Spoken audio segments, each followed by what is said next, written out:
I spent a lot of time helping nonprofit organizations understand the potential of AI, but also the risks, right? And it's not always apparent that, there's some challenges with these tools. It's not always accurate. Yep. Large language models can hallucinate.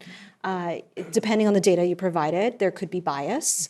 There could be essentially people, unfortunately, putting private information into public models. How do you see Anthropic's role or your role or our role as citizens in understanding how we need to show up to be a good partner to these tools?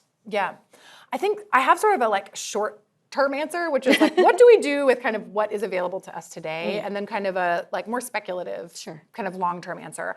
So I think on this sort of short-term front, I think there is a lot of just really interesting work being done around some of these fundamental questions, right? What does it mean to sort of use these models and understand what's happening inside them? And we try to publish our research about all of this, right? We don't have perfect information because these models are, even to the people that are trading them, still a little bit of a mystery, right? We know, hey, you put in data, you put in compute, you do some fancy magical algorithms, and magic, right? You have these really powerful tools, but all of the sort of details underneath are a little bit opaque still. Yeah. And so I think to the degree that we are kind of able to, whether it's with customers or lawmakers or individuals, sort of explaining what we've done is kind of really a big part of the ethos of Anthropic.